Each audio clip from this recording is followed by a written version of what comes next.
Bon, les amis, ça fait un petit moment maintenant que je vous parle de la censure des réseaux sociaux, ou plutôt de la régulation des informations qui circulent, et je vous ai toujours dit que ça allait arriver d'ici très peu de temps. Eh bien, aujourd'hui, je suis fixé, je sais enfin à partir de quand on ne pourra plus utiliser ces réseaux sociaux de la même manière qu'aujourd'hui.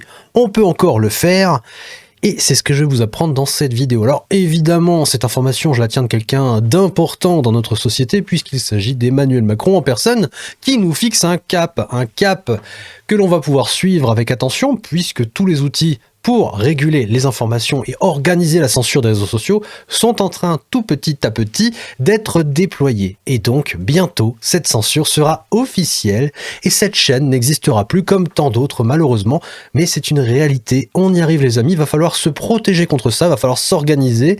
Il va falloir trouver des autres moyens de communiquer entre nous, de nous organiser dans la défense, la protection de notre nation et surtout de nos vies, de nos familles, pour notre survie, pour l'intérêt général. Et ça, ça va pas être facile, ça c'est clair, c'est un défi qui s'annonce à nous, malheureusement. Mais pour l'instant, eh bien, on peut encore discuter, on peut encore commenter notre cher président, donc on va en profiter, on va regarder son intervention, et puis je vais vous en faire ma propre analyse tout au long de son intervention, et ensuite, on fera une autre série de vidéos, parce que je peux pas faire l'analyse complète de tout ce qui a été dit dans la vidéo qu'on va analyser, parce que c'est trop long, et je pourrais y passer vraiment des heures et des heures et des heures, tellement il y a de dingueries dans cette vidéo qui dure 2 heures. C'est lunaire, c'est de la désinformation absolue, c'est bullshit à mort, enfin j'ai pas de terme, sincèrement j'ai pas de terme pour décrire cet étron qui nous a été proposé par La Dépêche, le 12 novembre 2025. Ceux qui l'ont vu, vous savez de quoi je parle. Ceux qui ne l'ont pas encore vu, accrochez vos ceintures, parce que je peux vous assurer que tout ce qui est dit pendant 2 heures, c'est une pièce de théâtre qui a été organisée par le comédien Emmanuel Macron et tous ses sbires.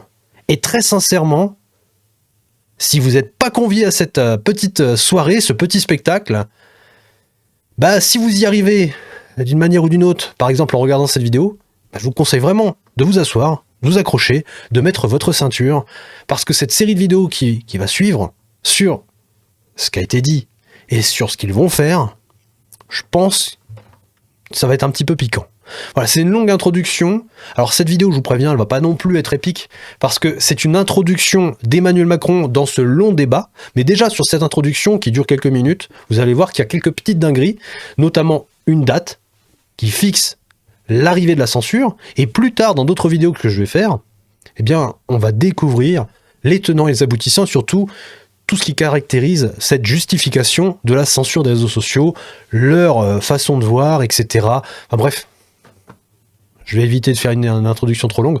On va se concentrer sur ce qu'a dit Emmanuel Macron, et ensuite on va essayer d'en discuter tous ensemble dans l'espace des commentaires, parce que c'est encore le petit espace de liberté d'expression qui nous reste, donc il faut l'utiliser tant que c'est possible. Voilà. Donc la vidéo qu'on va regarder maintenant, c'est un extrait d'une vidéo qui est sortie sur La Dépêche du Midi. Son titre, c'est Emmanuel Macron à la dépêche, la démocratie à l'épreuve des réseaux sociaux. La démocratie à l'épreuve des réseaux sociaux. Qu'est-ce que viennent faire les réseaux sociaux dans notre démocratie? Eh bien, vous allez voir que les réseaux sociaux sont accusés de bien des maux. Écoutez, ça commence maintenant. Je vais peut-être vous dire en 2 mots pourquoi j'ai proposé qu'on ait ces débats et pourquoi, en effet, il y a une douzaine de jours, j'ai souhaité voir la presse quotidienne régionale dans son ensemble. Et on commence, au fond, là, un cycle de discussion. C'est qu'on voit bien que quelque chose se passe, pas simplement dans notre pays, mais dans nos démocraties, avec les réseaux sociaux depuis quelques années, et maintenant l'intelligence artificielle en plus. Alors nous sommes un pays de technologie, d'innovation, de science. Et donc on a raison d'embrasser ces changements, d'essayer d'avoir des acteurs de ces changements, d'être au cœur de ces transitions technologiques. Et nous le sommes.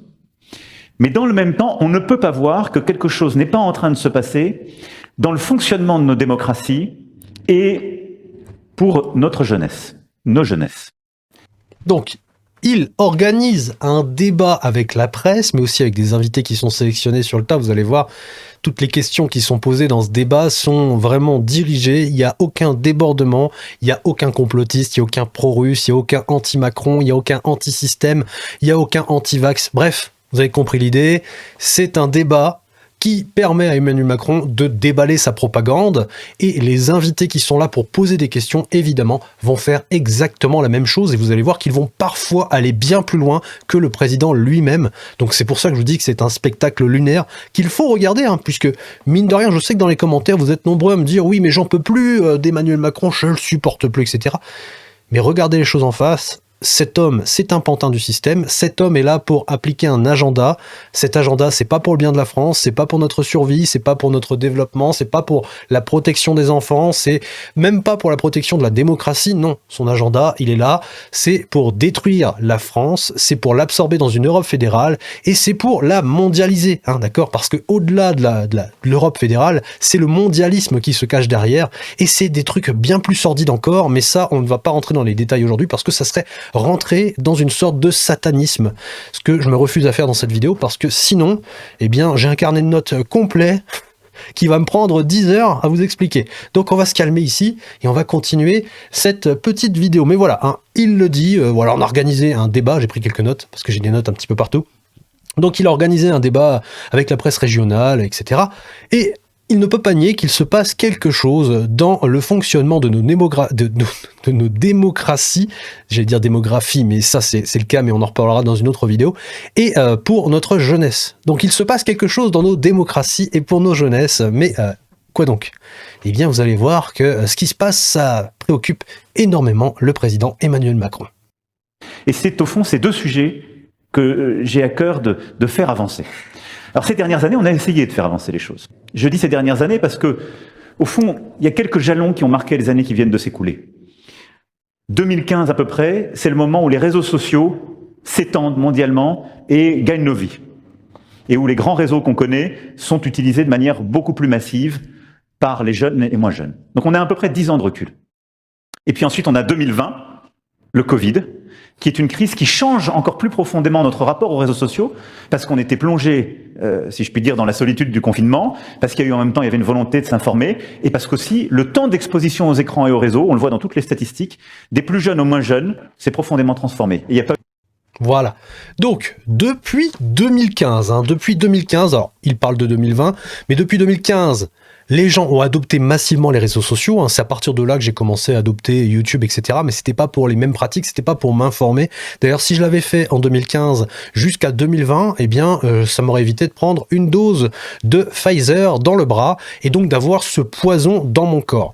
Alors, peut-être que certains vont me dire c'est complotiste de dire ça, etc. Mais je vous montrerai dans diverses vidéos, et d'ailleurs dans l'une des prochaines qui va débunker un petit peu ce qu'il dit, que ce qu'on nous a injecté dans le bras, c'était de la pure, voilà, on va pas dire le mot, et que les effets secondaires sont bien réels, et qu'aujourd'hui, eh bien, il y a de nombreuses personnes qui sont obligées de vivre avec, dans le déni total de ceux qui nous ont forcés à nous l'injecter, en disant que c'était pour notre bien, pour le bien de la société, pour la sécurité, etc. Alors qu'en fait, ils ne savaient même pas ce que ces produits magiques allaient faire sur notre organisme. C'est une thérapie génique qu'ils nous ont fait subir. Aujourd'hui, il y a des gens qui sont en train de subir ces effets. Il y a des gens qui en ont subi les frais avec des maladies extrêmement graves, foudroyantes. Il y en a qui ont payé de leur vie. Et ces gens-là sont tout le temps en train de te dire que c'est pour ta sécurité, c'est pour ton bien-être, c'est pour la santé, c'est pour la République, c'est pour mon cul sur la commode, etc. Ce sont des menteurs compulsifs. Et ça, je vais m'évertuer à vous le prouver dans diverses vidéos. Mais vraiment, pourquoi je dis ça? Eh bien parce que si j'avais commencé, comme beaucoup l'ont fait, à m'informer depuis que j'ai adopté les réseaux sociaux, eh bien j'en serais peut-être pas là aujourd'hui.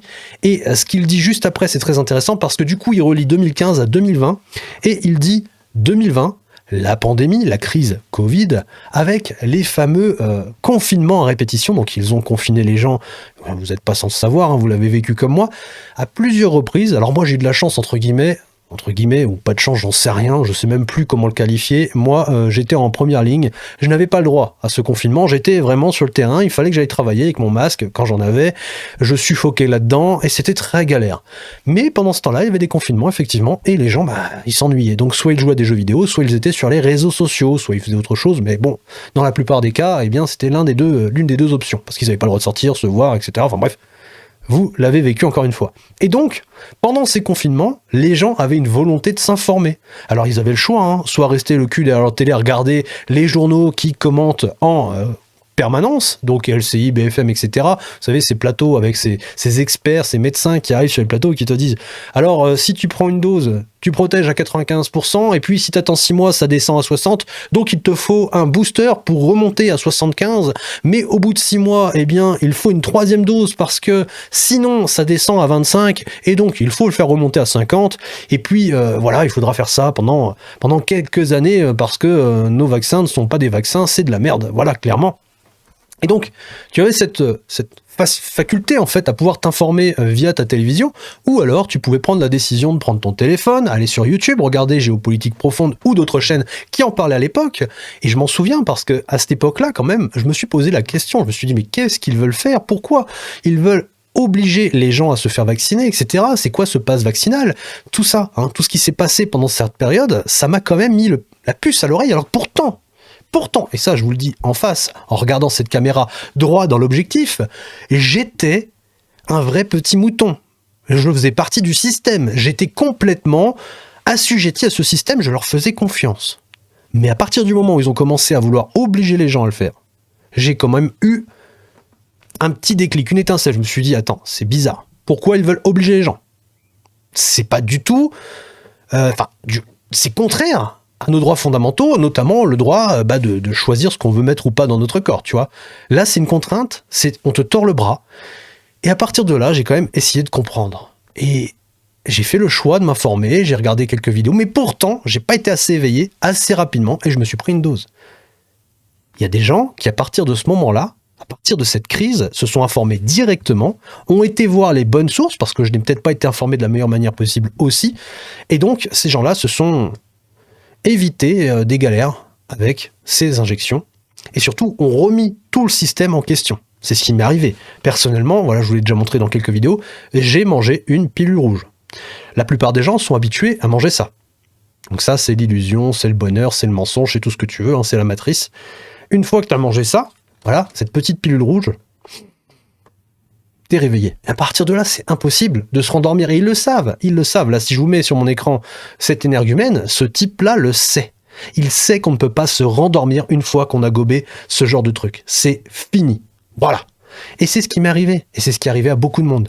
Donc, à partir de là, le contrôle de l'information, du cerveau de la personne qui ingère cette information, il est perdu.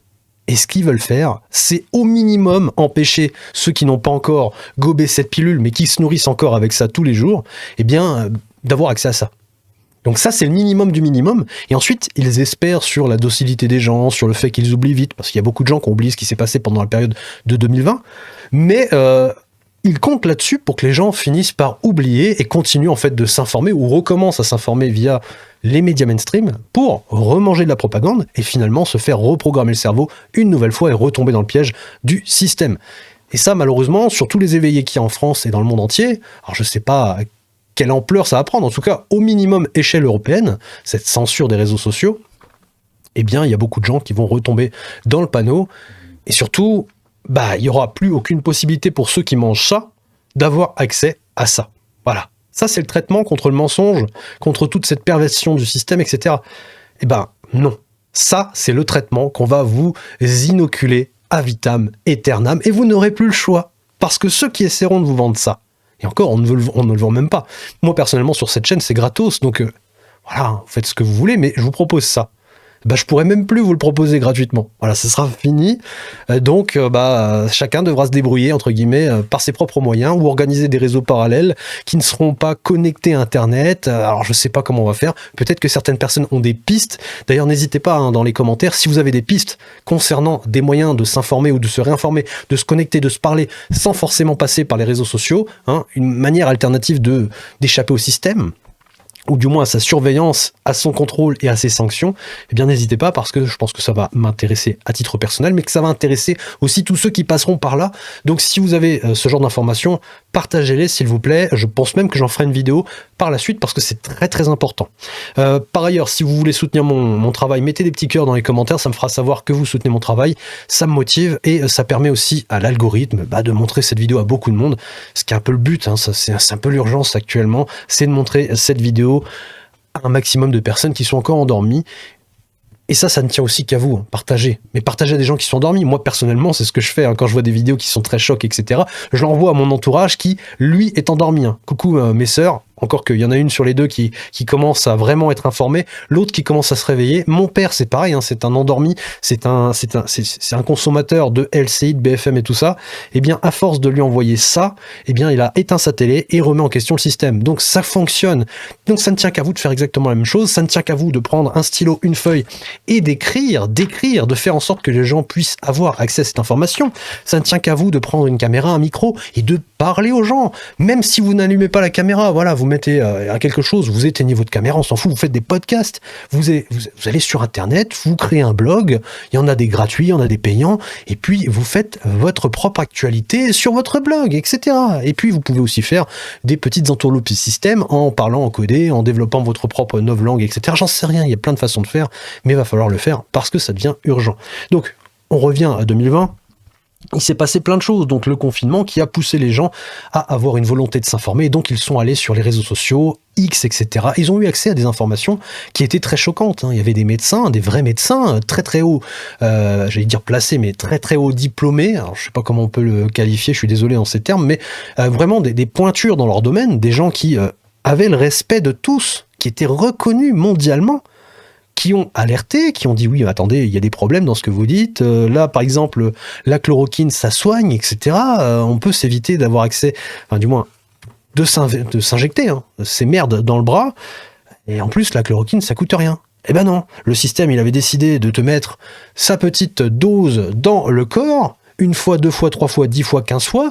Ursula elle a commandé ces fameuses doses, je sais pas combien de générations, sans l'accord, sans mandat, en soum-soum, par SMS, SMS détruit, disparu, la corruption, etc. Enfin bref, ça sera un sujet d'une autre vidéo. Mais le système avait choisi de vous injecter ça. Donc finalement, ces sommités, ces docteurs, ces experts en médecine, en biologie, en virus, etc., eh bien, ils se sont fait démonter. Alors, d'un coup, on s'est retrouvé avec un clivage. Les bons médecins et les charlatans. Et bizarrement, les charlatans, ce sont ceux qui y connaissent le plus dans le sujet. C'est ceux qui vont apporter, eh bien, les preuves que ce que dit le système est faux. C'est ceux qui vont te démontrer que leur traitement qui coûte rien, qui est déjà connu par tous, c'est une molécule qui est utilisée à des échelles. Alors, je sais plus c'est quoi les chiffres, mais c'est phénoménal, hein. Qui a très peu d'effets secondaires, si la dose est bien gérée, qui est très peu létale, ça peut arriver, mais vraiment dans de très faibles proportions, on va utiliser ça, ça coûte pas cher. Eh ben non, tu vas utiliser mon truc, que j'ai signé avec un contrat dans le noir, hein. Enfin dans le noir vous avez compris, en gros, personne ne savait ce que c'était caviardé dans tous les sens, les médias, les gens comme toi et moi, on n'a pas accès à tout ça, avec une clause qui te dit clairement qu'ils ne savent pas ce que ça fait sur notre corps, que c'est à l'État de s'engager à te rembourser, à payer tes frais de justice, tes frais de soins, etc., s'il y a des problèmes, que la fiabilité du truc, hein, on ne sait pas si ça soigne ou pas, à quelle proportion, on ne sait pas si ça va durer dans le temps, enfin bref, on ne sait rien. Et t'as un président qui se connecte comme ça, et qui te dit à la télé, allez-y, c'est pour la sécurité de tous, c'est pour mamie, c'est pour papy, c'est pour les enfants, c'est pour tout le monde, hein. Mettez-vous ça dans le corps, vous inquiétez pas, vous allez être protégé. Si ça, c'est pas du mensonge, je sais pas ce que c'est. Mais dans tous les cas, il y a des gens qui se sont réveillés, tu vois. Ils se sont dit, attends, c'est bizarre.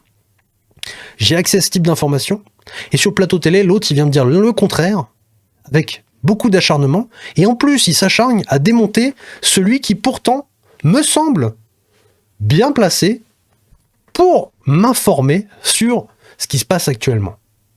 Bah, il y a des gens qui remettent tout en cause. D'accord, il y a des gens qui remettent tout en cause, et ça a été mon cas. Malheureusement, ça c'est arrivé un petit peu trop tard, puisque j'ai pris... Alors, j'y suis allé à reculons. Clairement, j'y suis allé parce que on menaçait de plus me laisser aller travailler. Donc, par dépit, par ma situation à l'époque, j'y étais contraint. Hein. Alors, il n'y a pas d'obligation. Mais on te pousse quand même à le faire parce que tu es contraint. Par ta situation, tu es obligé de le faire parce que si derrière on t'oblige à rester chez toi parce que tu n'as plus le droit d'aller travailler, plus le droit de faire ci, ça, t'es dans la merde. Donc j'y suis allé à reculons, moi et ma copine, on se les fait faire. Et puis après on s'est informé et on n'a jamais été rechercher une deuxième dose, une troisième dose, ça c'était fini. Mes parents en avaient déjà pris 2, à chaque fois des effets secondaires. Ma sœur, une de mes sœurs, effet secondaire de dingue. L'autre, j'en ai jamais trop parlé avec, donc je ne sais pas. Mais en tout cas, dans mon entourage, il y a eu pas mal de complications et ça aussi, je pourrais en faire un sujet. Mais bref, vous avez compris. Alors c'est une longue digression. Le mec, il a juste parlé de 2015-2020. Mais voilà, hein, depuis, les jeunes générations s'informent beaucoup plus à travers les réseaux sociaux qu'à travers les médias traditionnels.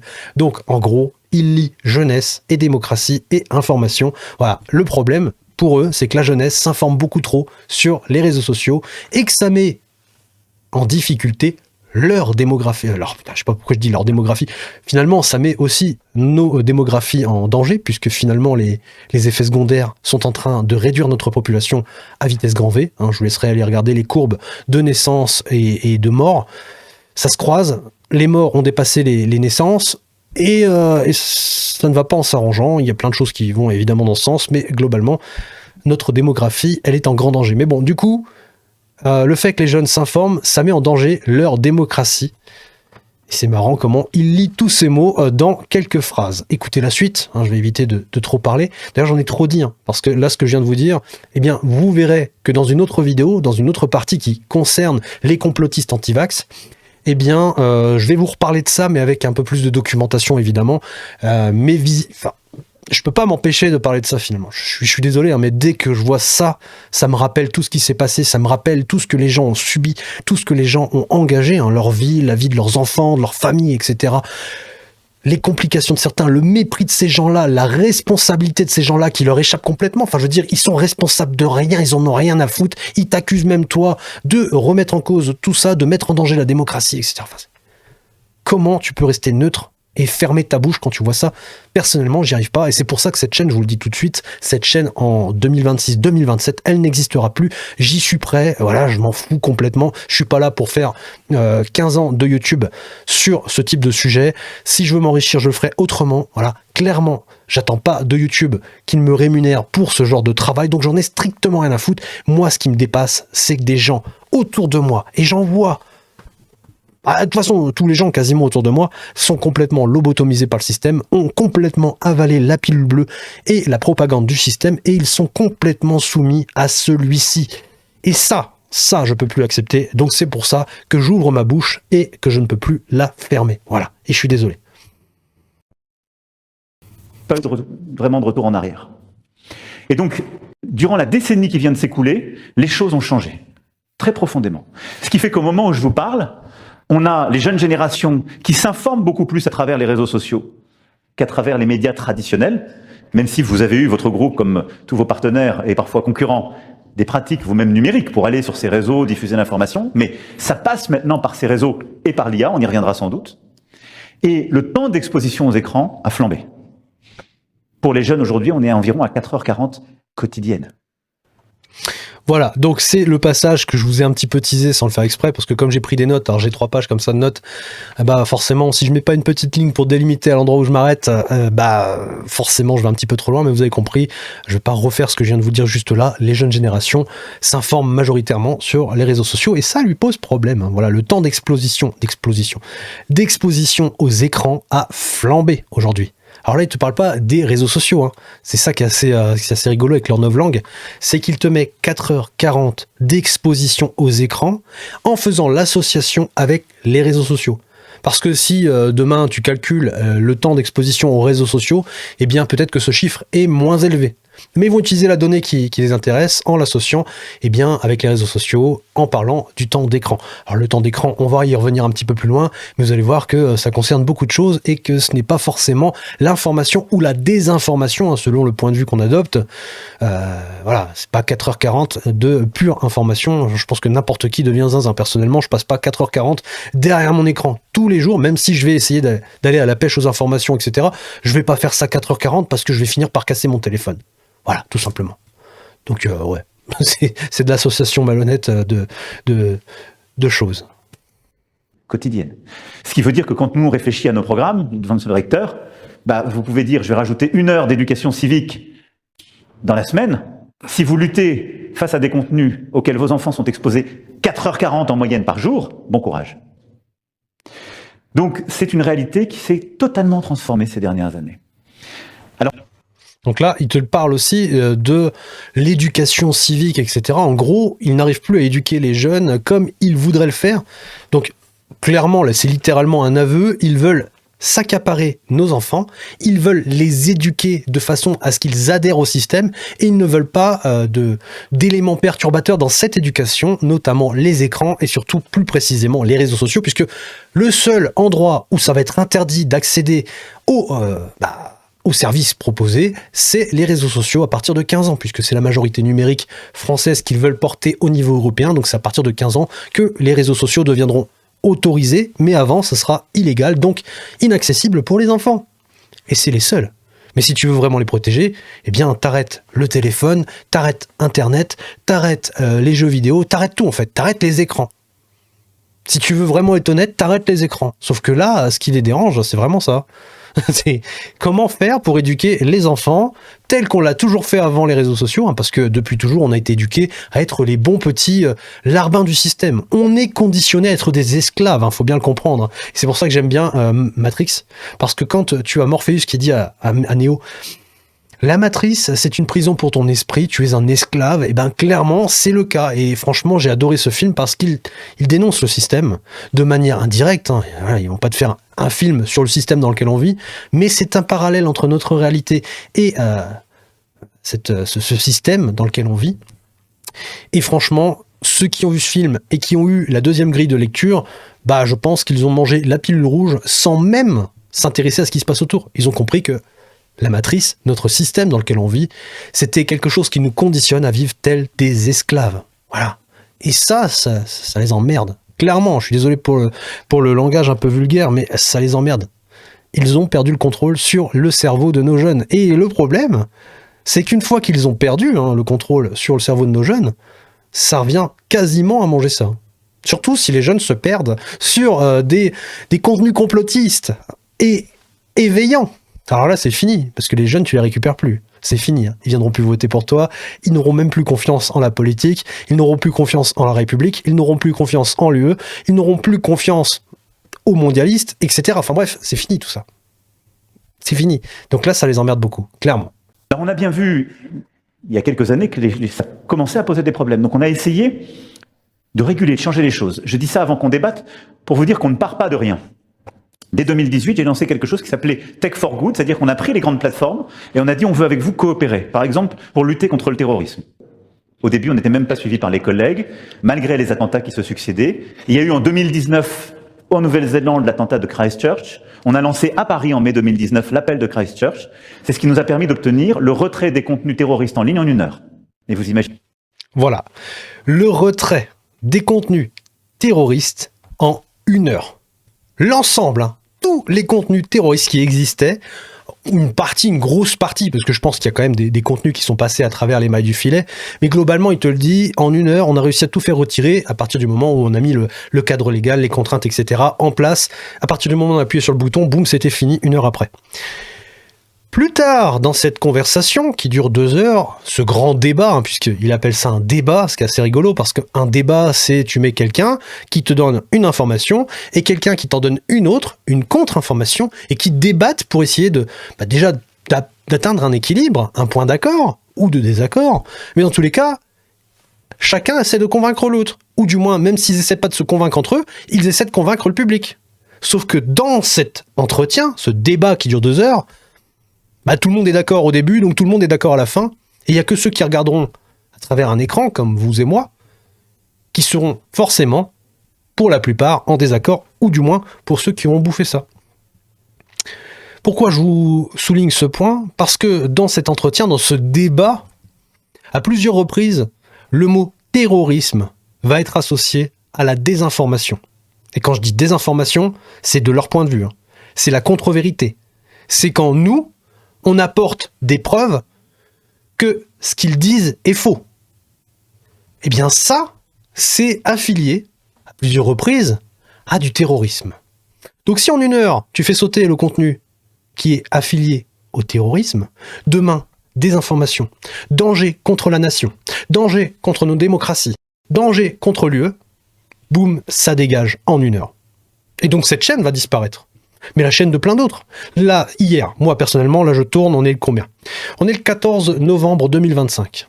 Hier soir, le 13 novembre 2025, je suis arrivé sur un live de Teddy en roue libre. Et on parlait de ça, quand on s'est mis à parler en live ensemble, dans le chat, il me répondait via une vidéo que je pense que je commenterai parce qu'elle était très intéressante. Il me le dit clairement, pour lui aussi, notre avenir sur YouTube, ça tient dans une poignée de sable. Vous voyez, le sablier quasiment vide. Bientôt, ce type de chaîne va sauter. Et c'est ce que la dissidence, l'opposition, les chaînes d'information alternatives sont en train de dénoncer aussi. Je ne suis pas le seul à le faire dans mon coin. Je pense que tout le monde a compris que là, actuellement, il y a une attaque sévère contre la liberté d'expression et que, malheureusement, celle-ci va véritablement être entachée. Alors déjà que c'est très restreint. Je vais peut-être pas vous le montrer dans cette vidéo, mais dans une prochaine, c'est très restreint parce que les plateformes pratiquent déjà le shadowban, via ce qu'il va dire juste après.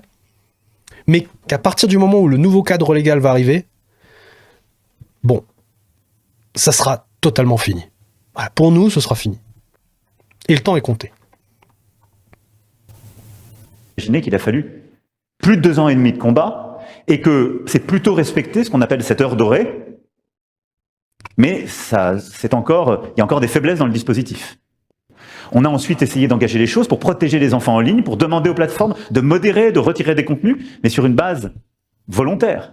Dans le cadre de ce qu'on a fait avec le Forum de Paris sur la paix, on a créé un laboratoire de protection des enfants. Et puis, sous présidence française, en 2022, on a mis 2 grandes directives en place. La directive sur les acteurs du numérique, dite DMA, et la directive sur les services du numérique, qu'on appelle DSA, pour réguler et commencer à mettre en place une forme de responsabilité de ces plateformes. Et on a commencé à mettre une forme de grammaire, si je puis dire, pour dire, un peu comme des titres de presse, quand il y a des contenus haineux, antisémites, racistes, c'est votre responsabilité de les enlever et on peut vous poursuivre. Voilà, c'est votre responsabilité de les enlever et on peut vous poursuivre. Et c'est pour ça que récemment, alors c'était il y a moins d'1 an, on a des représentants ou PDG, je sais même plus c'est qui, chez X, chez YouTube, chez Google, etc., même chez TikTok, qui ont dit clairement à une commission, à la commission TikTok, là, réseaux sociaux, je sais même plus comment elle s'appelait, que l'information était régulée, qu'elle était invisibilisée, qu'ils pratiquaient le shadowban de manière unilatérale, c'est-à-dire que c'est même pas les autorités qui disent « lui, vous l'invisibilisez, ce type de contenu, vous réduisez sa visibilité ou vous le supprimez ». Non, c'est eux-mêmes qui prennent la décision de réduire certains types de contenus, surtout à caractère politique. Ça, c'est vraiment la cible préférée des plateformes. Ils le suppriment de manière unilatérale, alors que le contenu respecte la loi et respecte même les règles de YouTube, de X, de TikTok, etc. Bref, ils respectent les règles qui sont imposées sur la plateforme, ils respectent la loi, donc leur contenu est légal, leur contenu devrait être viral si le contenu est bon. Eh bien non, la plateforme appuie sur un petit bouton, elle shadowban soit la vidéo, soit le créateur. Dans un second temps, on va réduire les contenus qui ne violent ni la loi française. Vous savez que on a 2 grilles de lecture pour revoir les contenus selon YouTube. On a la loi française et les conditions d'utilisation, le règlement de la communauté sur la plateforme. Et parfois, on n'est pas en capacité de supprimer des contenus qui sont potentiellement nuisibles ou qu'on ne souhaiterait pas voir recommandés, mais qui ne franchissent ni la ligne de la loi française, ni nos conditions d'utilisation. Et dans ce cas-là, ce qu'on peut faire, ce qu'on peut mettre en place, c'est de réduire la viralité et la visibilité de ces contenus en ne les recommandant plus. Et donc, dans un certain nombre de cas, c'est ce qu'on fait. On le fait de manière transparente. Vous savez que de toute façon, le DSA, le règlement sur les services numériques, nous oblige à le faire à chaque fois que c'est mis en œuvre, et on n'hésite pas à le faire lorsque c'est nécessaire. Oui, merci beaucoup pour cette question. Alors effectivement, je pense qu'il y a un petit peu, c'est un petit peu comme une pyramide avec différents étages, on va dire. La première pièce, on peut appeler ça comme ça, en fait, c'est nos conditions d'utilisation qui sont un peu comme les règles d'un jeu de société. Quand vous jouez à un jeu de société, la condition d'utilisation qui s'applique de façon globale, donc nous on modère de façon globale. Et ensuite, il y a la loi applicable. Donc en France, ça va être notamment la LCN. Donc nous, en fait, on va suspendre sur le territoire national des contenus qui sont illégaux. Ensuite, on réfléchit beaucoup à la question de la granularité de la modération, c'est-à-dire effectivement, il y a des contenus qui sont assez clairement en violation de nos règles de fonctionnement, assez clairement en violation de la loi, et après, il y a tous les contenus, comme vous avez expliqué, Monsieur le Président, qui sont du domaine du clash, qui sont un petit peu des contenus gris, pour lesquels, en fait, on va développer, par exemple, ce qu'on appelle des filtres de visibilité. Donc, on a lancé la politique qui s'appelle, enfin, c'est pas une politique, c'est une action de modération qui s'appelle Freedom of Speech is not freedom of speech. Ça veut dire qu'en fait, on va mettre un filtre sur le contenu en question en disant, voilà, le contenu considère à une violation potentiellement moins grave de certaines de nos règles, mais on l'affiche comme tel. Et en fait, on va le déamplifier algorithmiquement et on va empêcher les gens d'engager avec ce contenu. Donc, c'est une façon d'agir de façon un petit peu plus granulaire sur des contenus qui peuvent être un peu plus gris, mais d'autant, pour autant quand même sensibles. Moi, ça m'est arrivé pendant plus d'1 an. Alors, j'ai pas une grosse chaîne, mais je peux vous dire que je l'ai senti passer. C'est-à-dire que tu passes de 10, 15, 20 000 impressions dans les premières heures à 100, 200, 300 impressions sur toute la durée de ta vidéo quand tu as de la chance. C'est-à-dire que c'est niveau 0. Si tu as 10 vues sur ta vidéo, c'est déjà waouh. Et si aujourd'hui j'ai plus 10 vues par vidéo, mais peut-être 3, 4, 5, 10 000, peut-être plus sur certains formats, c'est grâce à vous. C'est grâce à vos commentaires, c'est grâce à vos engagements, etc. C'est pas pour rien que j'ai mis ceci, voilà, juste en bas, là, vous voyez, c'est la pilule rouge censurée, parce qu'à l'époque, j'étais vraiment très censuré. Aujourd'hui, je le suis encore un peu, parce que, évidemment, on voit bien les restrictions sur les plateformes, on le voit bien. La courbe, elle est comme ça, elle est même très comme ça, tu vois, elle est très très haute, c'est-à-dire que le contenu, il plaît beaucoup, et puis d'un coup, boum, c'est fini. Dès que l'algorithme a repéré le caractère de ta vidéo, étiqueté, fini, d'accord ? Mais à l'époque, j'étais vraiment très censuré et j'avais mis ça, la pilule rouge censurée, d'ailleurs je le laisse parce que je pense que ça va revenir dans pas longtemps, et laissez un commentaire pour contrer la censure du système, partagez votre avis dans les commentaires et abonnez-vous, etc. Parce que l'abonnement, ça permet tout simplement de dire à l'algorithme, ça marche bien, hein, il y a des gens qui s'engagent, la petite cloche, etc., ça fonctionne bien, les commentaires aussi, qui sont maintenant analysés par l'algorithme, c'est très important. Hein. Les commentaires et le contenu des commentaires sont analysés par l'algorithme. C'est pour ça peut-être aussi que quand j'ai trop de commentaires, la vidéo finit par être restreinte. Et quand j'en ai pas assez, il n'y a pas assez d'engagement, et donc elle est restreinte de base aussi. C'est un schmilblick pas possible, mais globalement, c'est comme ça que ça fonctionne. On invisibilise les plateformes, enfin du moins pas les plateformes, mais les créateurs de contenu, ou certains types de contenu, selon ce qu'ils disent, selon le type du contenu, hein, si c'est à caractère politique anti-macronistan ou anti-eux, etc. Alors là, c'est fini, hein, c'est dead.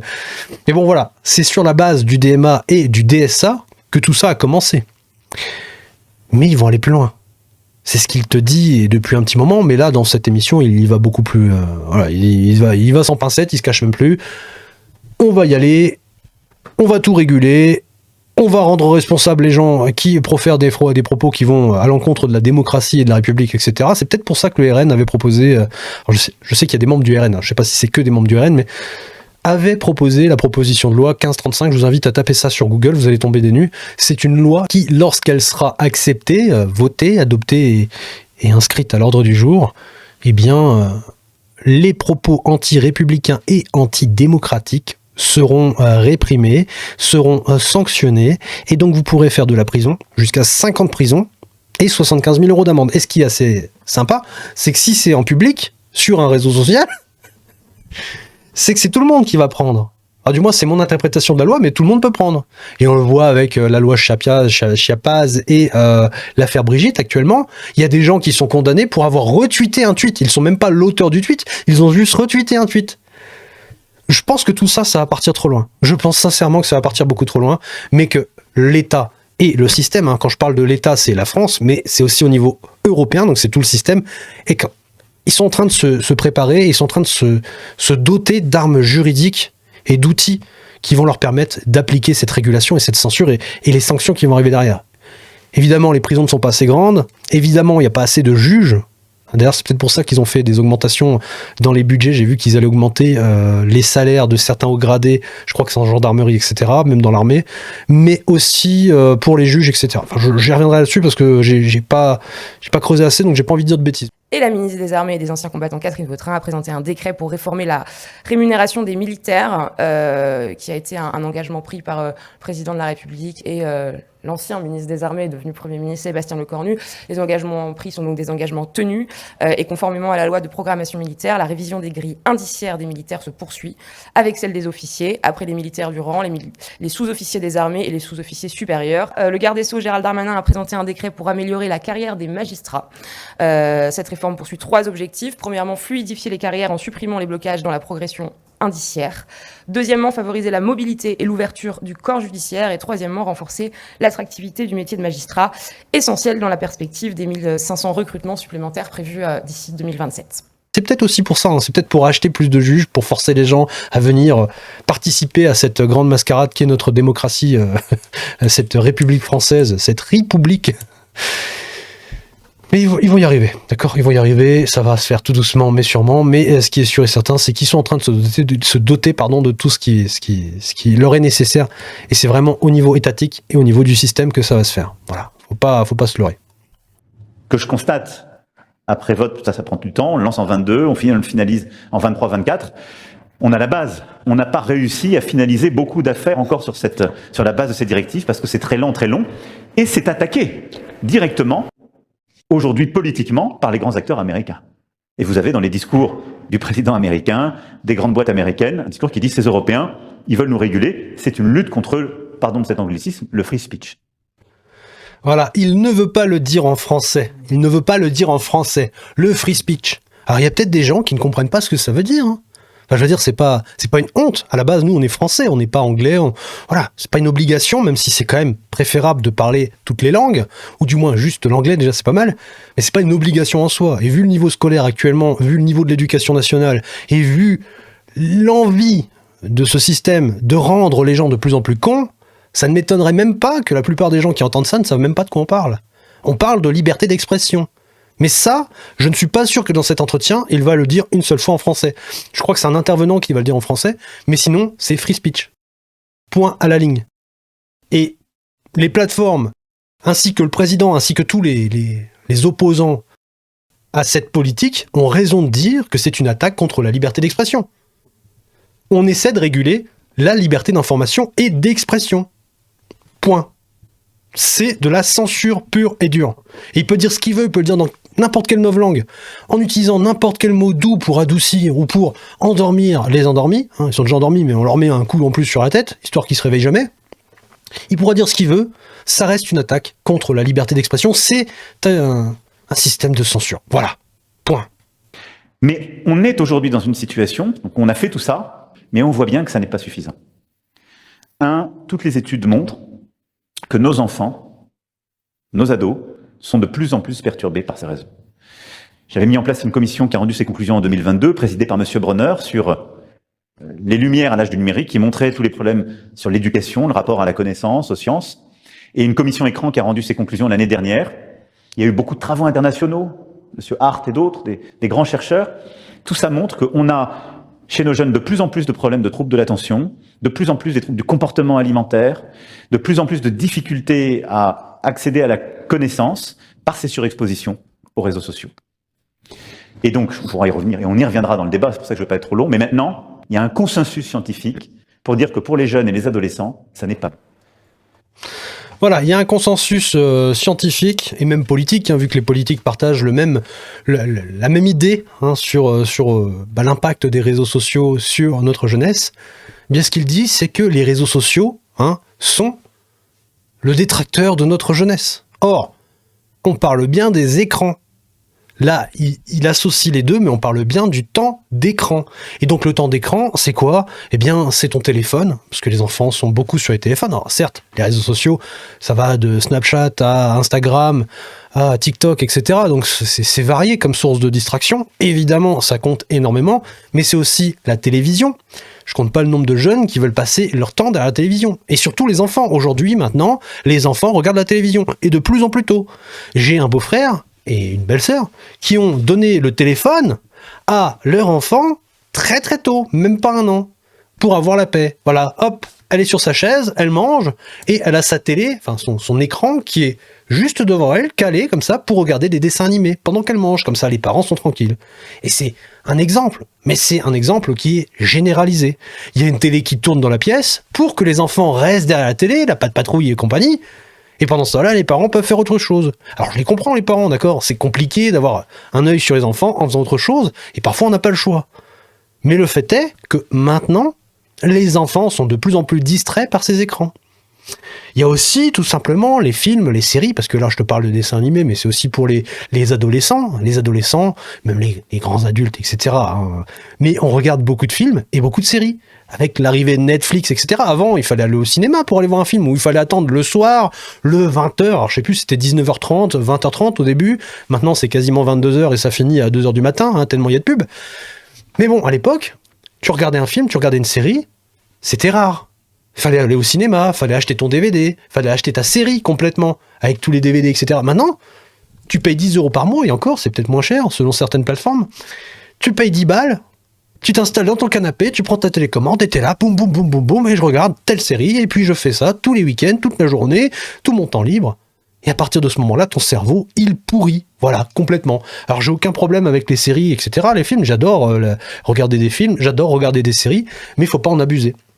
Personnellement, je regarde une petite série pendant 1h30, 2h maximum le soir pour me détendre avec ma copine, mais tout le reste du temps, c'est soit je travaille pour le travail, pour gagner de l'argent, soit je travaille à m'éduquer, à m'informer, à démonter ces enfoirés, etc. Soit je travaille à l'écriture d'un livre, enfin j'en ai même plusieurs en cours d'écriture, mais il va bien falloir que je choisisse un livre à finir quand même.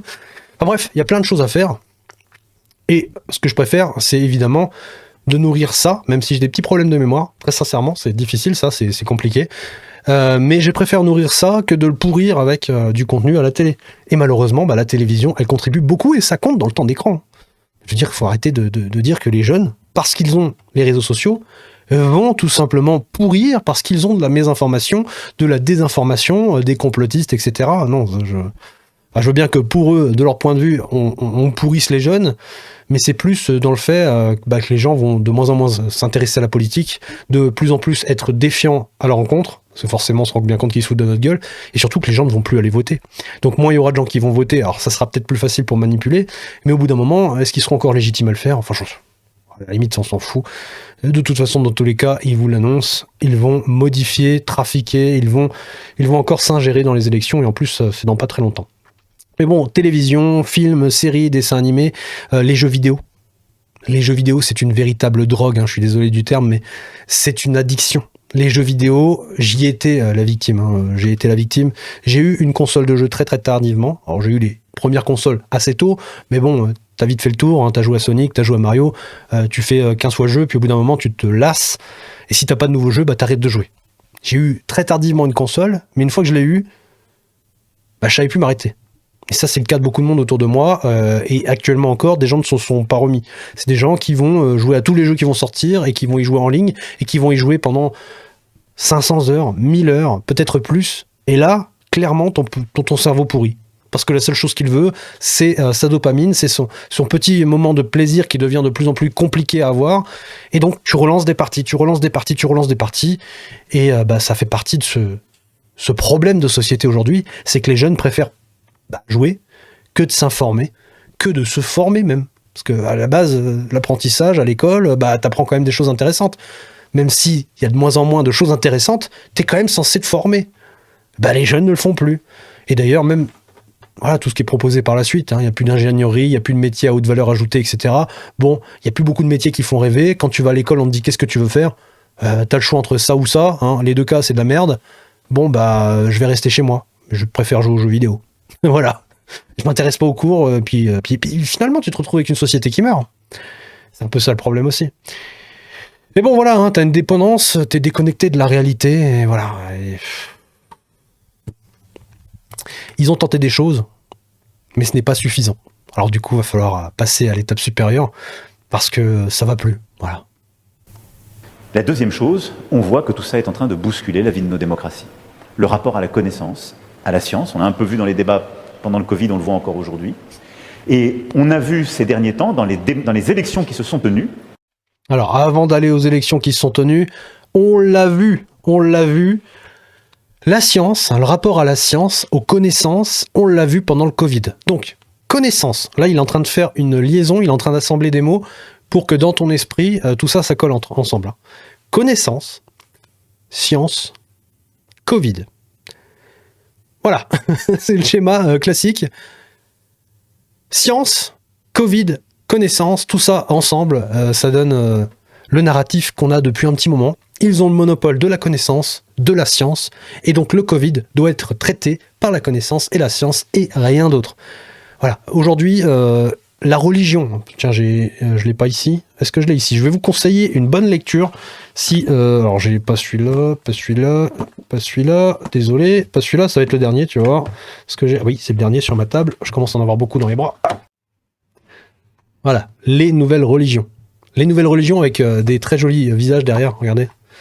Vous les reconnaîtrez, hein, j'ai pas besoin de les épeler, sinon je vais encore me faire striker par les algos. J'en ai peut-être déjà trop dit dans cette vidéo. Mais globalement, hein, les nouvelles religions, eh bien la science de la vaccination, la science des virus, des vaccins, etc. C'est devenu une science, voilà, et c'est devenu une religion. Il faut la traiter comme telle. Et si tu n'aimes pas cette religion, eh bien, on va te mettre sur un bûcher et on va te faire brûler, littéralement. Hein. C'est quasi ça, voilà, c'est quasi satanique. Et on a vu ces derniers temps, dans les élections qui se sont tenues, comment les réseaux sociaux devenaient des agents soit d'interférence, soit de dégénérescence un peu démocratique. Et ce qui s'est passé en Moldavie ou en Roumanie ces derniers mois a été très bien documenté, on pourra y revenir là aussi dans la discussion. Et donc on ne peut pas...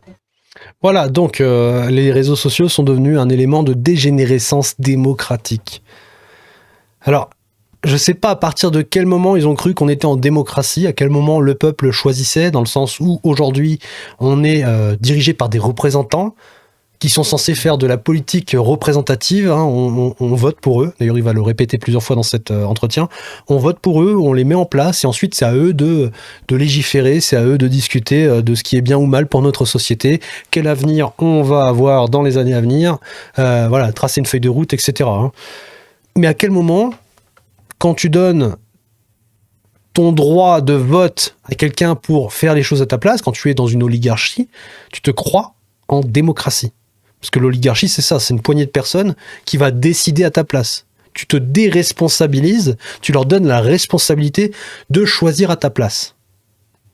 À quel moment le peuple est en démocratie? À quel moment il a le droit de choisir? À quel moment on refait des référendums? Et à quel moment on choisit de respecter le référendum sans le truquer?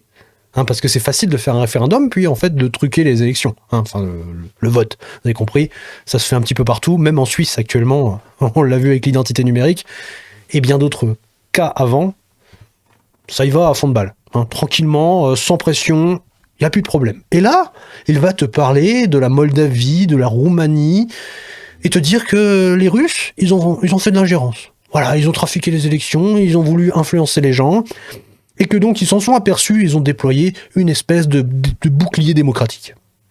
Alors, c'est tout simplement pour annuler des élections lorsqu'un candidat hors système ou anti-système est un petit peu trop haut dans les scores. Par exemple, en Roumanie, ils ont annulé le premier tour des élections, voilà, tranquille. Il y avait Colin Georgescu, Colin Georgescu, on va le dire comme ça.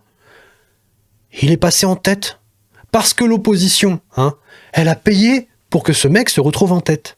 Et ben eux, ce qu'ils ont dit, ils ont dit merde, ça a marché un petit peu trop bien. Et ben on va dire qu'on annule les élections parce que c'est lui qui a triché, que c'est les Russes qui ont triché, les Russes ont tout fait pour que ce mec-là, il parte en tête, donc on le dégage, on l'interdit de se représenter, on annule le premier tour des élections. Et là, il y a un autre type, anti-système lui aussi, qui vient, alors c'est Georges Simions, j'avais fait une vidéo à l'époque, il vient, il est en tête, et à la veille des élections, il y a un bourrage d'urne phénoménal, et l'opposition, enfin du moins l'opposition de ce candidat qui était en tête, donc les pro-démocrates Union Européenne, le type s'est retrouvé à la tête du classement et donc a gagné ses élections très très haut la main.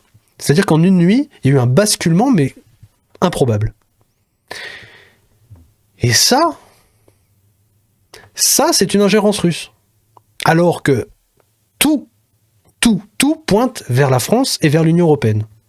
Il y a un moment donné, il faudrait peut-être qu'ils arrêtent d'inverser les valeurs et qu'ils arrêtent d'inverser la vérité.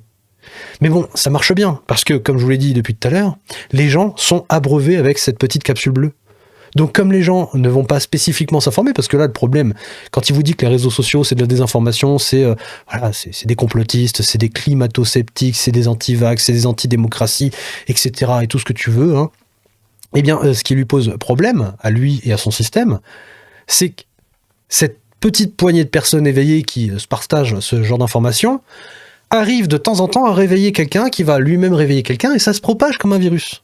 Et c'est pour ça qu'à un moment donné, ils adoptent même la rhétorique de vacciner contre la désinformation. Alors Macron l'a fait, Jean-Noël Barrot l'a fait, Ursula l'a fait. Il faut protéger et créer des anticorps démocratiques en vaccinant les gens contre la désinformation. Voilà, ça c'est leur terme. Je paraphrase, mais c'est leur terme. Tu vois ?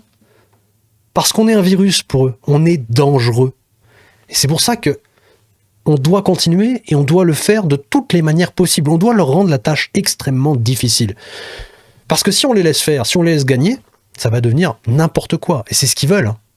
C'est nous empêcher de nous exprimer, c'est nous empêcher de distribuer ça aux gens qui sont encore endormis, afin de pouvoir faire tout ce qu'ils veulent. Parce que déjà là, actuellement, ils se permettent quand même plein de choses, mais ça reste difficile parce que, mine de rien, les gens se rendent compte, les gens protestent. Par exemple, avec l'obligation vaccinale là, qu'ils sont en train d'essayer de nous mettre dans les EHPAD, etc., les gens comprennent bien que c'est la porte ouverte à tout et n'importe quoi par la suite. À l'obligation vaccinale pour tous, par exemple, avec des vaccins, grippe, Covid, etc. Enfin bref, ça sera le sujet de notre vidéo, mais les gens s'en rendent compte, les gens comprennent, s'informent, et finalement, ils protestent. Et donc, ils sont obligés de reculer. Mais imaginez si demain, il n'y a plus de protestation. Si demain, il n'y a plus de personnes pour informer la population qui, elle, ne sait pas où s'informer, ou comment le faire, n'a pas forcément les compétences, etc. Bah demain, c'est la porte ouverte. Ils font ce qu'ils veulent, il n'y a personne en face. Et s'il y a quelqu'un en face, ils lui roulent dessus à coups de justice, à coups de violence policière, à coups de tout ce que tu veux. Ils vont venir chez toi, ils t'enferment, demain ils font le crédit social, boum, ils te coupent les vives, ils t'effacent. Ils peuvent tout faire à partir de ce moment-là. Et c'est pour ça que je fais cette chaîne. C'est ce que je disais avec Teddy en roue libre.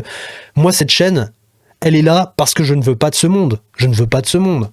Clairement, je pourrais faire autre chose de ma vie, hein. Très sincèrement. Là, par exemple, si je vous montre un livre sur mon... voilà, tiens, par exemple, ça, tu vois, la règle du 10x. Tu vois, ça, c'est comment gagner sa vie 10 fois plus vite et 10 fois plus que tout le monde, tu vois. C'est ce genre de livre-là, tu vois. J'ai aussi ça sur mon bureau. J'ai des livres, Brian Tracy, très très bon auteur. J'ai des livres comme ça, Analyser les gens. J'ai des livres comme ça, Apprendre comme Einstein. J'ai des... je sais même pas combien de livres audio, etc. Tu vois, ce genre de truc-là. Hein. Alors ça, c'est pas pareil, mais votre temps est infini. Tu vois, ce genre de livre. Bon, là, on rejoint plus le thème, mais ce genre de livre, ça me permettrait de gagner beaucoup plus d'argent, beaucoup plus vite. Parce que là, mine de rien, ce que je fais là sur cette chaîne, ça paraît anodin comme ça, mais je perds énormément de temps. Je perds énormément de temps pour pas grand-chose, puisque je pisse dans un violon. Littéralement, hein, 10 000, 20 000, 30 000 vues, c'est pas suffisant pour réveiller des masses. Même si j'avais 10, 15, 20 millions de vues par vidéo, ça ne serait peut-être même pas suffisant pour réveiller les gens. Et je me ferais sûrement très très attaquer par le système, d'ailleurs. Ça arrivera probablement jamais de tel score, mais vous avez compris l'idée.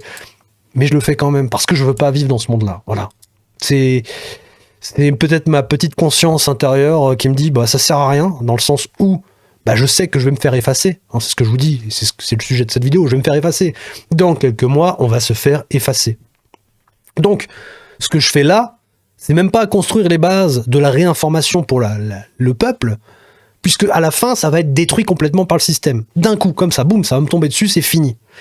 Si je le fais, c'est vraiment parce que au fond de moi, je me dis, mais putain, mais quel monde de merde. Et je suis désolé pour les grossièretés. Très sincèrement, j'essaie de le faire le moins possible sur cette chaîne, vous le savez. Mais on vit vraiment dans un monde qui est en train de pourrir. Et ces gens-là en sont la cause. Et malheureusement, la plupart des gens font les autruches. La plupart des gens les ignorent. Je le vois très souvent dans les commentaires. Regardez dans les commentaires. Je peux plus le voir, je suis désolé. J'ai tenu 10 secondes, je m'en vais. Le problème, c'est que ces gens-là sont en train de faire pourrir la situation et qu'il y a des gens qui choisissent de faire l'autruche. Si tout le monde prenait sa responsabilité, s'intéressait à ce qu'il disait, comprenait ce qui se passait, les choses seraient sûrement différentes. Mais les gens préfèrent consommer, les gens préfèrent se divertir, les gens préfèrent ignorer ce qui se passe. La politique, tu l'ignores et peut-être qu'elle t'ignorera. Sauf que non, ça n'existe pas ça. À chaque budget qu'ils sont en train de passer, ils te rajoutent des taxes, des impôts, ils te rajoutent des contraintes administratives, fiscales et tout ce que tu veux. Ils t'empêchent même de quitter le pays bientôt en t'imposant un exit tax si tu gagnes un petit peu trop d'argent. Non, non, non, non, non, je peux pas vivre là-dedans.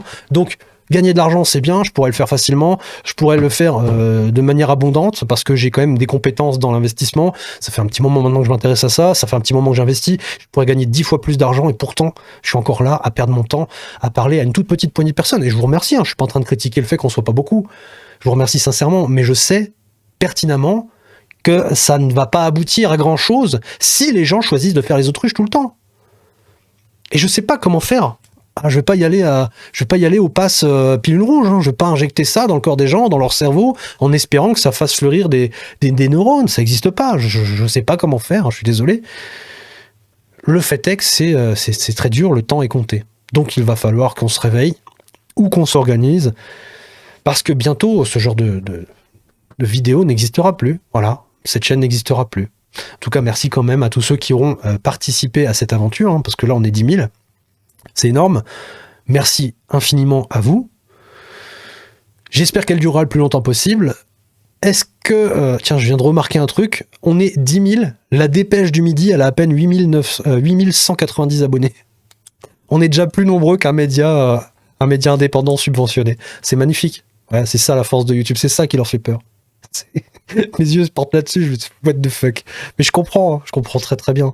Des chaînes comme Tox1, TV Liberté, etc. Enfin, on pourrait en citer beaucoup, hein, Le Monde Moderne, etc. Idriss Aberkan, Teddy Enroulib, toutes les chaînes comme ça qui vont dénoncer le système. Alors des fois on se trompe, des fois on n'est pas juste, des fois on n'a pas la bonne information parce qu'on a loupé un truc ou on n'a pas pris le bon truc. Mais dans l'idée, généralement ce qu'on dénonce, c'est factuel, c'est déjà très très bien expliqué et documenté par des gens qui nous ont personnellement informés, tu vois. Parfois, on arrive à trouver des trucs en creusant, tu vois. Par exemple, comme j'analyse beaucoup de trucs, il y a des trucs comme ça qui me viennent, je dis putain, mais pourquoi personne n'a vu ça? Et puis d'autres fois, comme je vous l'ai dit, hein, je préfère passer mon temps à m'informer, je m'informe, je m'instruis et j'apprends des choses que je vous repartage par la suite à ma manière. C'est certes, c'est pas du média professionnel, mais on essaie de le faire. Et ça, ils le savent, c'est dangereux pour eux. Parce qu'on arrive à attirer des fois plus d'audience que ce genre de chaînes, ce genre de médias qui sont subventionnés, qui ne peuvent même pas vivre sans subvention. Alors que nous, on est en galère. Et encore une fois, je m'en fous. D'accord, je m'en fous. Je vous ai même dit dans une autre vidéo que j'avais même pas été chercher mon argent sur YouTube encore, pour ne pas déclarer pour pas ouvrir d'entreprise, pour ne pas avoir à déclarer de revenus. Donc l'argent, il est stocké sur AdSense, Google AdSense, et il attend en fait que j'aille le chercher. C'est pour vous dire à quel point je m'en branle. Désolé encore une fois pour le terme, mais faut qu'on se réveille. Voilà, je sais pas comment le dire autrement. Faut qu'on se réveille. Pas faire comme si ça n'existait pas. Les réseaux sociaux bousculent notre rapport aussi à la formation de nos opinions publiques, aux élections et donc à notre vie démocratique. Voilà, il est là le sujet. Les élections. Ces gens-là veulent rester au pouvoir. Ils font tout pour le faire. D'ailleurs, je vous ai fait une vidéo que je vous invite vraiment à regarder. Si vous êtes nouveau sur cette chaîne, allez voir. Macron ne rendra pas le pouvoir en 2027. Elle n'est pas parfaite, mais je vous assure que ce type-là fera tout pour rester au pouvoir. S'il n'y arrive pas avec un 3e mandat, en faisant bouger la Constitution, etc., en faisant jouer ses relations, en faisant jouer le Conseil constitutionnel, enfin bref, tout ça, s'il n'y arrive pas là, s'il n'arrive pas à prendre la tête de l'Union européenne qui deviendra une fédération ou un État centralisé, je ne sais même pas dans quelle forme ils vont le faire, s'il n'y arrive pas par ces voies-là, il nous jettera à la guerre. Et il prendra une loi martiale, il passera l'article 16 et il restera autant qu'il veut, parce que l'article 16 peut être renouvelé autant de fois qu'il le veut, tant que la situation l'exige. État d'urgence, une guerre, c'est un état d'urgence. Il a son ami Ferrand au Conseil constitutionnel, s'il veut, il pourra rester au pouvoir. Il y a plein de voies qui s'offrent à eux. Hein. Mais ces types-là, ils aimeraient, je pense, conserver le pouvoir via les élections ou en verrouillant les élections grâce au verrouillage de l'information, etc. Je pense vraiment qu'en mars 2026, il va se passer quelque chose au niveau des élections municipales et qu'à partir de là, ça va justifier tout ce bordel qu'ils sont en train de nous mettre en place avec ces discours et ces débats qui sont creux, qui ne servent jusqu'à bourrer la tête des gens et surtout à inscrire ça dans le marbre via les médias. Parce qu'ils publient ce genre de conneries absolument partout, sur tous les tabloïds. Ils inondent la toile, ils inondent les médias papier, ils inondent les médias télévisés avec cette propagande, ce qui en fait une vérité. D'ailleurs, il le dit dans cette vidéo. Parce qu'il accuse toujours, c'est l'inversion accusatoire, il accuse les réseaux sociaux de faire ça. Sauf qu'en fait, c'est ce qu'ils font eux. Ils balancent un mensonge, ils le balancent tellement fort et tellement loin, et ils le répètent tellement de fois que la plupart des gens finissent par le gober sans même essayer de le remettre en question. Si je le vois sur tel média, sur tel média, sur tel média, sur tel média, de la bouche de Macron, de la bouche de ci, de la bouche de ça, c'est forcément que c'est vrai. J'ai aucune raison d'aller remettre ça en cause et de perdre mon temps à aller chercher une information contradictoire, d'aller essayer de trouver la vérité. Non, je préfère aller sur Netflix, sur mes jeux vidéo, sur mon téléphone, je préfère aller troller sur les réseaux sociaux, etc. Voilà. Ces gens-là, c'est comme ça qu'ils comptent gagner les futures élections. En t'embobinant le crâne. Point. À la ligne. J'espère que je suis assez clair. Je ne sais pas comment le faire autrement. Je suis désolé. Parce qu'il y a derrière des acteurs cachés, il y a derrière des algorithmes dont on ne connaît pas forcément les logiques, et il peut y avoir derrière, et il y a derrière aussi, des techniques d'ingérence, d'interférence de puissances étrangères qui peuvent être à l'œuvre et venir bousculer notre souveraineté démocratique. Alors ça, on va être très honnête. Alors, du coup, je vous l'ai pas mis à l'écran, mais vous avez entendu, vous n'avez pas besoin de le voir. On va être très honnête, dans tous les pays, et tous les pays le font, il y a de l'ingérence à chaque élection, d'accord ? Je pense que la plupart des pays le font, à part peut-être ceux qui n'ont pas grand intérêt à le faire, mais dans la plupart des pays, il y a des tentatives d'ingérence, que ce soit interne ou externe, ça arrive. Mais à les écouter, l'Union européenne, c'est l'institution la plus clean du monde. Voilà, il n'y a pas de corruption, il n'y a pas de tentative d'ingérence, c'est les valeurs démocratiques, c'est les valeurs de la République, c'est les valeurs de mon cul sur la commode.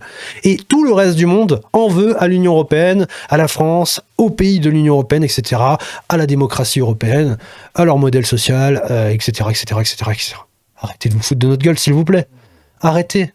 On en parle de ce scandale avec les SMS d'Ursula von der Leyen, on en parle des doses qui ont été achetées sans mandat, sans rien, en mentant. On en parle de l'entrave qui a été organisée autour de cette affaire. On veut les SMS, on veut les contrats, on veut ci, on veut ça. Le bordel qui est organisé pour éviter que les gens y aient accès. On en parle de tout ça ? oui, et ça se passe en Union européenne. Hein. Les valeurs et mon cul sur la commode, tout ça.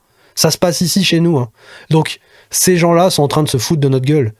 Et comme je vous l'ai dit juste avant, ça fonctionne très bien. Ça fonctionne très bien parce que les gens ne prennent pas la peine d'essayer de remettre leurs mensonges en cause. Et au contraire, en cas de crise, c'est ça le pire, c'est qu'en cas de crise, les gens normis, les gens qui sont endormis, ceux qui bouffent cette foutue pilule bleue toute la journée, eh bien ils vont remettre leurs décisions et leur vie entre les mains de ces gens-là. Parce qu'en temps de crise, les gens sont dépassés, ils ont peur, ils ne comprennent rien. Une crise, ça arrive sans prévenir, ça tape fort, ça choque. Et donc les gens sont là. Putain, merde, qu'est-ce qui se passe ? Bon, on nous a dit de faire ça, et ben on va le faire, on va pas se poser de questions. Ou on se les posera plus tard, on verra bien les conséquences. Sauf que quand il laisse ta peau ou ta santé, voilà, c'est ça les vraies conséquences. Et ces gens-là, ils s'en frottent les mains. Ce sont des criminels. Sa place à lui, à ce pantin, mais aussi à tous ceux qui sont dans cette pièce. C'est pas en liberté, hein. C'est derrière des barreaux. Et pour certains, c'est peut-être même pire. Mais bon, c'est pas à moi de juger. Moi, je suis pas juge, je suis rien du tout. Hein. Je suis juste un commentateur. Je suis quelqu'un qui essaie d'informer à sa manière. Voilà. Qui fait de la désinformation pour Emmanuel Macron. Pour toutes ces raisons, il fallait sonner le tocsin. Et en effet, la presse est elle-même directement impactée. Vous le voyez pas simplement dans votre lectorat, mais dans la concurrence, si je puis dire, déloyale qui est faite par ces réseaux, ou en quelque sorte dans la captation de valeur qu'ils peuvent faire. Que ce soit des réseaux ou des grands acteurs de l'intelligence artificielle qui, parce qu'ils agrègent en quelque sorte la demande, on va d'abord leur demander à eux, prennent la valeur quand ensuite ils renvoient sur des pages de contenu qui ne sont pas les leurs. Voilà, donc en gros, les médias alternatifs qui passent par les plateformes, eh bien, prennent l'oseille, hein, parce que par exemple, tu regardes sur YouTube, tu as les pages publicitaires, etc. Donc, ils prennent l'oseille. Ce qui empêche les médias mainstream, les médias de grand chemin, hein, ceux qui sont officiels, de s'enrichir, parce que les gens ne vont plus sur leur site internet, ils ne s'abonnent plus. Quand tu vas sur une page internet, tu as les pubs qui sont partout. Hein. Parce que ce qui est assez rigolo, c'est qu'ils dénoncent le fait que les plateformes s'enrichissent. Sauf que quand tu vas sur leur site, tu as des abonnements, et tu as des pubs à droite, à gauche, partout, tu as des pop-up, tu as des trucs, ça s'ouvre dans tous les sens. Et pour lire un article, amuse-toi bien, parce que tu as un pavé comme ça, ensuite tu as 10 pubs, tu as un autre pavé comme ça, ensuite il faut aller sur la page d'à côté, etc. Oh! Les mecs, ils font du contenu juste pour vendre de la pub.